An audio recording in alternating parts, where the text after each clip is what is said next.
السلام علیکم، میں سردار طیب خان اور آپ دیکھ رہے ہیں جی این اے پلس۔ ناظرین، اس وقت ہم موجود ہیں الیکشن کمیشن کے جو میڈیا کنٹرول روم ہے وہاں موجود ہیں، اور جو حتمی نتائج سامنے آئے ہیں اس میں خیبر پختونخوا کے جو صوبائی اسمبلی کی 2 سیٹیں جو ہیں ان کا اعلان کیا گیا ہے۔ اسی حوالے سے مزید تفصیل جانتے ہیں ملک امید صاحب سے، جانتے ہیں جو کہ اس وقت اس کو پراپرلی کور کر رہے ہیں، صبح سے کور کر رہے ہیں۔ ان سے تفصیلات جانتے ہیں کہ ابھی تک جو ہے وہ حتمی نتائج پراپرلی ملک بھر کے پولنگ اسٹیشن کے ملک بھر کے حلقوں کیوں نہیں آئے۔ جی سر، کیا کہیں گے؟ دیکھیں، جو الیکشن کمیشن کی جانب سے اس حوالے سے وجوہات بیان کی گئی ہیں، اس میں پہلی تو یہ ہے کہ جی انٹرنیٹ نہیں آ رہا تھا اور اس وجہ سے کچھ ڈیلے دیکھنے میں نظر آیا ہے۔ پھر اس میں دوسرا ایک فیلئر نظر آ رہا ہے کہ شاید آر اوز کی جانب سے رزلٹ جو جنریٹ کیے جانے تھے وہ اس طریقے سے نہیں کیے جا سکے، اور ان کے پاس پریزائڈنگ آفیسر جو ہیں وہ رزلٹ شاید لیٹ لے کے پہنچے ہیں، فارم 45 دیر سے پہنچے ہیں اور اس وجہ سے ہوا ہے لیکن election commission chief election commissioner کی جانب سے اس کے اوپر نوٹس لیا گیا۔ وہ جب الیکشن کمیشن میں بیٹھے ہوئے تھے تو وہ اچانک سے یہاں سے گئے اور کچھ آدھے پونے گھنٹے بعد واپس آئے، اور آتے ساتھ ہی انہوں نے ایک اسٹیٹمنٹ جاری کروائی کہ تمام آر اوز جو ہیں وہ آدھے گھنٹے کے اندر یہ ریزلٹس جو ہیں وہ دیں، ورنہ ان کے خلاف کارروائی کی جائے گی۔ اب اگر میں قانون کے حساب سے بات کروں تو قانون یہ کہتا ہے کہ آپ نے 9 فروری کی رات 2 بجے تک یہ ریزلٹس دینے ہیں، اور اس کے بعد پھر آگے ایک 10 بجے کی ڈیڈ لائن بھی دی گئی ہے کہ صبح 10 بجے تک آپ نے تحریری طور پر آر اوز نے یہ آگاہ کرنا ہے کہ یہ رزلٹ کیوں تاخیر کا شکار ہوئے، اور اس کے ساتھ جب وہ رزلٹ جمع کروائیں گے تو یہ انہوں نے بتانا ہوتا ہے۔ چیف الیکشن کمشنر نے اس حوالے سے نوٹس لیا، ان کا بڑا دعویٰ کرتے رہے کہ جی ای ایم ایس سسٹم جو ہے وہ بڑا اچھا کام کر رہا ہے، یہ آف دی نیٹ بھی کام کرے گا، یہ سیٹلائٹ کے ساتھ بھی کنیکٹ ہے، پرائیویٹ نیٹ ورکنگ بھی کی گئی ہے، لیکن وہ سارے کے سارے دعوے دھرے کے دھرے رہ گئے، اور نتیجہ یہ نکلا کہ جب میڈیا پہ شور مچا، لوگوں نے شور مچایا، تو اس کے بعد خیال آیا اور وہ ایمرجنسی میں اس حوالے سے گئے بھی صحیح، اور پھر اس پر ایکشن بھی لیا، اور پھر وہ عمومی طور پر پہلے یہ ہوتا ہے کہ اخلاقی طور پر آ کر چیف الیکشن کمشنر جو ہے وہ آ کر رزلٹ اناؤنس کرتے ہیں۔ یہ اس میں لیگل کوئی وہ نہیں ہے معاملہ کہ جی انہوں نے یہ اناؤنس کرنا ہے، لیکن آج چونکہ پریشر اتنا زیادہ تھا تو چیف الیکشن کمشنر کے بجائے اسپیشل سیکرٹری کی جانب سے جو ہے وہ رزلٹ اناؤنس کیا گیا۔ اس وقت 2 حلقوں کا کیا گیا، لیکن اس کے بعد اب 3 اور مزید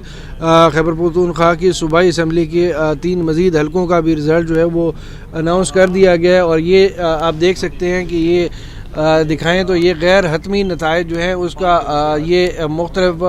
حلقوں کے جو ہے وہ دکھائے جا رہے ہیں۔ اب NA 261 جو کلات کم مستونگ ہے، سوراب کم کلات کم مستونگ جو ہے، اس کا نتائج جو ہے وہ اعلان کر دیا گیا ہے، اور اس میں اگر دیکھا جائے تو یہ ہٹ گیا ہے، تو اس میں بھی جو ہے وہ اختر مینگل جو ہے اس کے حوالے سے یہ کہا جا رہا ہے کہ وہ یہ سیٹ جو ہے اب ون کر گئے ہیں، اور یہ حتمی ہے لیکن غیر سرکاری ہے۔ جب تک نوٹیفیکیشن جاری نہیں ہو جاتا اس کو ہم حتمی تو کہیں گے لیکن سرکاری نہیں کہیں گے۔ جو سرکاری اس وقت نتیجہ ہوتا ہے جب اس کا نوٹیفیکیشن باقاعدہ طور پر کر دیا جاتا ہے۔ تو اب سلسلہ شروع ہو گیا ہے، تو ہوپ فلی یہ سلسلہ جاری رہے گا، اور اس حوالے سے بھی یہ ضرور انکوائری کی جائے گی کہ 35 کروڑ روپے لگا کر جو ایک یہ سسٹم تیار کیا گیا تھا اس کی کیوں یہ ڈیلے آیا؟ کیا وہ سسٹم کا فیلئر تھا یا اس میں جان بوجھ کر کوئی ہیومن ایرر جو ہے وہ پیدا کیا گیا اور اس کی وجہ سے یہ خرابی پیدا ہوئی؟ سر یہ بتائیے کہ ملک بھر میں جو ہے انٹرنیٹ سروس کافی متاثر ہوئی ہے، اور ووٹرز کی بھی شکایات رہی ہے کہ انٹرنیٹ سروس سے ان کو بڑی ووٹ ڈالنے میں بھی بڑی مشکلات کا سامنا کرنا پڑا ہے۔ پاکستان کی ہسٹری کا یہ پہلا الیکشن ہے جس میں انٹرنیٹ سروس ہی معطل ابھی جا کر انہوں نے بحال کی ہے، تو اس کو کیسے دیکھتے ہیں؟ نہیں، انٹرنیٹ سروس پہلے بھی معطل ہوتی رہی ہے، اور جو حساس علاقے ہوتے تھے ان میں بھی ہوئی ہے، لیکن اس دفعہ یہ چونکہ الیکشن سے ایک دن پہلے بلوچستان میں 2 بڑے دھماکے ہوئے اور اس میں بڑی قیمتی جانیں جو ہیں وہ ضائع ہوئیں، تو اس کے تناظر میں یہ سیکیورٹی کے طور پر پسپر کے طور پر یہ بند کیا گیا تھا، اور اس کے ساتھ ڈائریکٹلی الیکشن کمیشن یا اس الیکشن سے کوئی لنک نہیں تھی، یہ پیورلی سیکیورٹی پرپز پہ کیا گیا تھا، اور میں اس کو یہ سمجھتا ہوں کہ یہ ایک اچھا اقدام تھا۔ لیکن یہ الیکشن کمیشن کی ذمہ داری تھی کہ ان کو یہ مینیج رکھنا چاہیے تھا کہ کیا ہمارا جو سسٹم ہے وہ آف نیٹ کام کرے گا یا نہیں کرے گا، یا یہ جو صورتحال پیدا ہو گئی۔ اچھا، پھر جب ہم یہ بات کرتے ہیں کہ جی انٹرنیٹ بند کرنے کی وجہ سے لوگ اپنا ووٹ پول کرنے سے محروم رہ گئے، لوگوں کو اپنے ووٹ کی پولنگ اسٹیشن کا نہیں پتہ تھا۔ دیکھیں، یہ چیزیں ہوتی ہیں، یہ وہ ہوتی ہیں کہ لوگوں کو، جو سنجیدہ لوگ ہوتے ہیں، وہ ان چیزوں کے حوالے سے پہلے سے آگاہ ہوتے ہیں اور پہلے سے اس کا خیال رکھتے ہیں کہ انہوں نے ووٹ جانا ہے، کاسٹ کرنا ہے، تو اس کا رکھتے ہیں۔ لیکن آخری ٹائم پر چونکہ ہماری ایک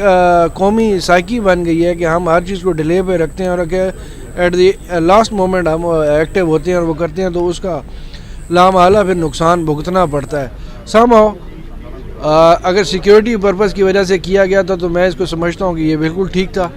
اور یہ ہونا بھی چاہیے تھا۔ جانیں زیادہ عزیز ہونی چاہیے بجائے یہ کہ آپ اس طرح کے کوئی لاپرواہی کے اقدامات کریں اور اس کے بعد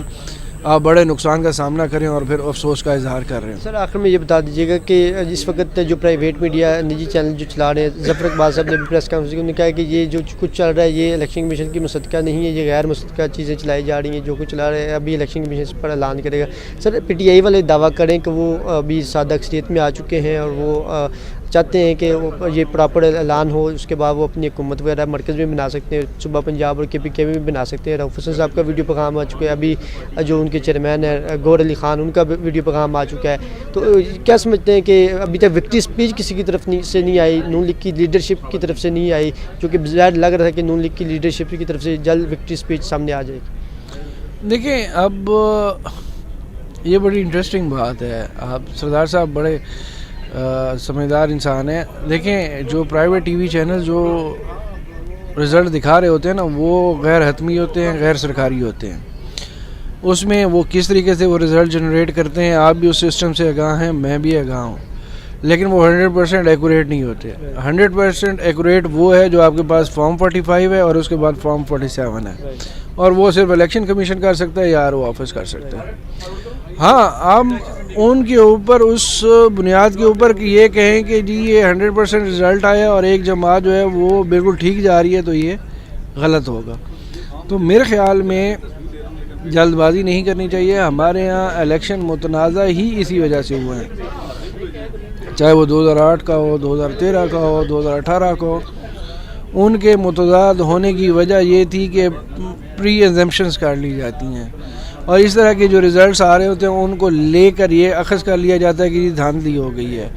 ٹھیک ہے، سسٹم کے اندر فلاز ہیں، چیزیں ہوتی ہیں، مینوپولیٹ بھی ہوتی ہیں، لیکن ہمیں کہیں نہ کہیں جا کر ان چیزوں کو روکنا ہوگا۔ جب تک نہیں روکیں گے تو اس طرح کے مسائل کا ہمیں سامنا کرنا پڑے گا اور کرتے رہیں گے۔ لیکن یہ اب سیاستدانوں کی ذمہ داری بنتی ہے کہ وہ اس کے حوالے سے بیٹھ کر آپس میں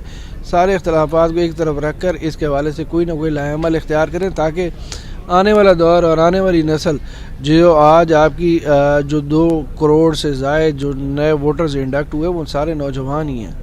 وہ ان کے فیوچر کے لیے کم از کم ہمارے سیاستدانوں کو بیٹھنا چاہیے اور اس کے حوالے سے غور کرنا چاہیے، کوئی ایسا لائحہ عمل بنانا چاہیے، کوئی ایسی SOPs بنانی چاہیے